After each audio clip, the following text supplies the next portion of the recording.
This is the day we got engaged. And there's a pretty funny story about it. And it ends in Lindsay essentially saying no to me. No, I didn't say no. I just said we had to... Well, let's start from the beginning. By this point, we had been dating for about 3 years. We were in college. We had spent some time apart over one long summer, and as a result, we realized there was a longing for each other, and we decided that we would get married. And I had a really, really awesome idea about how to ask her. So what happened? Well, I kind of had a feeling that you were going to propose. Brackin invited me to go to a musical dinner. It was called a madrigal dinner, and it was kind of like a theatrical Renaissance themed dinner. We were getting ready to go, and Brackin was suggesting to me that we get some new clothes and that I put flowers in my hair to look nice. And I said, well, I don't really want to draw any attention to myself. I'm more shy, and I don't like being the center of attention.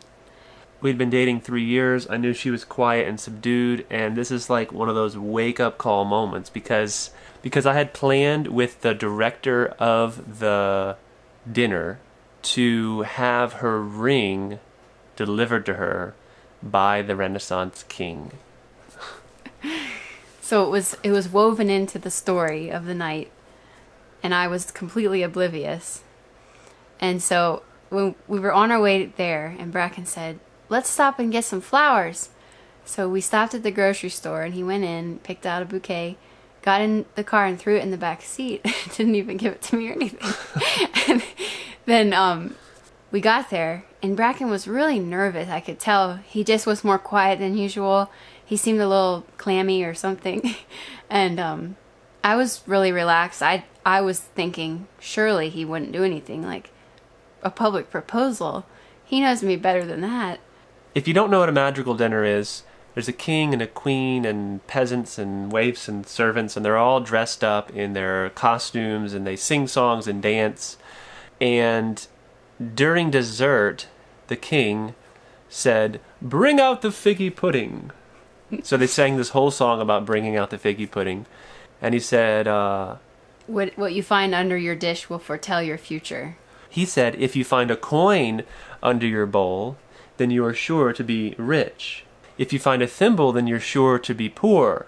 But if you find a ring, it foretells marriage. It foretells marriage. And as he says this, he ends at our table and places the bowl down in front of me and says, "Lord Kirkland, let's see what your future holds." So I lifted up the bowl, and Lindsay's ring was there. And I said, "A ring!" Oh, and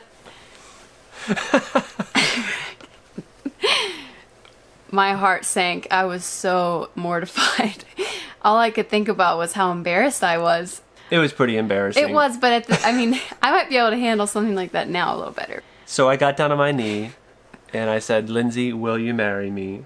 And she reluctantly said yes. Well, maybe not reluctantly, but at that moment, she was like, "We got to get out of here." I think we ate our pudding, we pieced out, got in the car, and the whole time I was like nearly having a panic attack. She just started crying, and she looked at me and she said, "This wasn't right." It wasn't right. Can we do it again? Oh. So I took the ring off and asked her to marry me again, and at that point she willingly said yes. And that was 12 years ago. And now I know not to embarrass my wife in public, which is exactly why we're making these videos. She tends to shy away from the camera, but it's okay because still waters run deep, and that is exactly true. I guess that's the story for tonight. There's really no moral to the story. Don't have anything encouraging to say, other than we'll see you on Monday.